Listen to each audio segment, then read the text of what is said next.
আলাইকুম। সবাই কেমন আছেন? আশা করি ভালোই আছেন। আমিও আলহামদুলিল্লাহ ভালোই আছি। কথা হচ্ছে বাংলাদেশের 365টা না 64টা মন্ত্রী আছে। সবাই রাস্তাঘাট ব্রিজ নিয়ে ব্যস্ত। এদিকে দেশ নিয়ে যাইতেছে, এতে কোনো মাথা ব্যথা নাই, কোনো মন্ত্রী মিনিস্টারের কারো চুলকানি নাই। কারণ এই এই ইন্ডিয়ার যে রেল লাইনটা বাংলাদেশের মাঝ দিয়ে যাইতেছে, এতে ক্ষতিপূর্ণটা কার হইব? বাংলাদেশের হইব।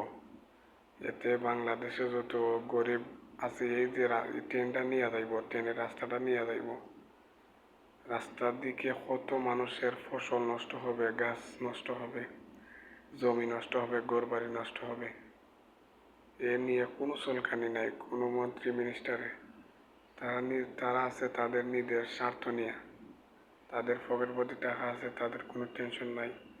তাদের ছেলে মেয়ে আছে, ছেলে মেয়ে কোনো বাংলাদেশও কোনো দরকার নাই। তারা লন্ডন আমেরিকা এই দেশে তারা চলাফেরা করতেছে, ফুর্তি আমোদ করতেছে, তাদের কোনো টেনশন নাই। গরিব টেনশন তো তোমার আমার মতো গরিব যারা আছে, টেনশন তাদের।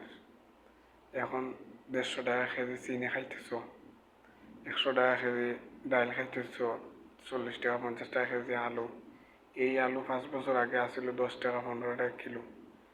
যখন এই অবস্থা এখন হইতেছে, যদি ট্রেন নিয়ে যায় বাংলাদেশের মাঝপথ দিয়া, ট্রেন রাস্তাটা গেলে ইন্ডিয়ার যে মানুষগুলো আছে তাদের বুকে বল বাইরে যাইব।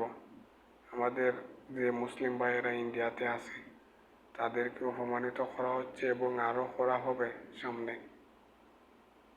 এগুলা হয়ে লাভ নেই। বাংলাদেশের যে 365টা মন্ত্রী আছে,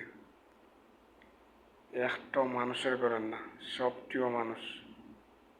এই বিষয় নিয়ে কোনো মাথা ব্যথা নাই। দেশ রক্ষার দায়িত্ব কার? জনগণের। কি করব? জনগণের কিচ্ছু করার নাই। দেশ রক্ষার দায়িত্ব হচ্ছে এই মন্ত্রীদের কাছে।